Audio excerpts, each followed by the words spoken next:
SpaceX-ი აღარ არის მხოლოდ ის კომპანია, რომელიც რაკეტებს, სატელიტებს ან Elon Musk-ის მარსის ოცნებებს უშვებს.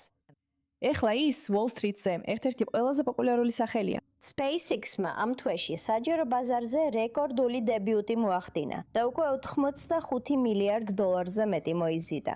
ეს მას ისტორიაში ერთ-ერთ ყველაზე დიდ IPO დაქცევს და SpaceX მაშინვე ატენებს იმავე რიგში, სადაც მსოფლიოს ყველაზე ღირებული ტექნოლოგიური გიგანტებია. მაგრამ რატომ არიან ინვესტორები ასე აღფრთოვანებულები?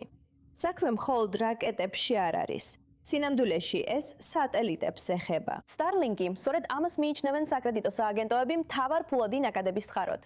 Starlink-ს გავრცელებული ინფორმაციით ამ თვის დასაწყისში, ივნისის დასაწყისში 12 მილიონი მომხმარებელი ჰყავდა და ეს არის ხელშესახები ფაქტორი, რომელსაც საკრედიტო სააგენტოები უკვე ეხრდნობიან, რათა დაინახონ ადრეული ინტერესი. უკვე Wall Street-იც აძლევს თავის დამტკიცებას. საწყის საჯარო შეთავაზებიდან სულ რამდენიმე დღეში SpaceX-მა მიიღო საინვესტიციო დონის საკრედიტო რეიტინგები Moody's-ისგან, Fitch-ისგან და S&P Global-ისგან. ეს მართლაც დიდი ამბავია. ეს კომპანიას აძლევს საშუალებას იაფად ისესხოს თანხა, როცა ის აფინანსებს თავის შემდეგ პროექტებს, ვარსკვლავური ხომალდებიდან ხელოვნური ინტელექტის ინფრასტრუქტურამდე. მაგრამ ყველაფერი ასე პოზიტიურად არ არის. ეს უკვე ძალიან ძვირია და მასთან დაკავშირებულია დიდი რისკები.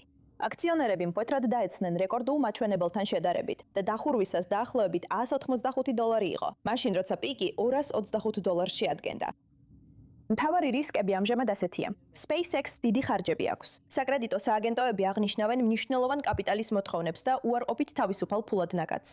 და ის ფაქტი, რომ კომპანიის მომავალი თითქმის მთლიანად Elon Musk-ის გარშემო ტრიალებს. ამიტომ ინვესტორები მხოლოდ კომპანიას არ ყიდულობენ. ისინი მის ხედვაში მონაწილეობენ.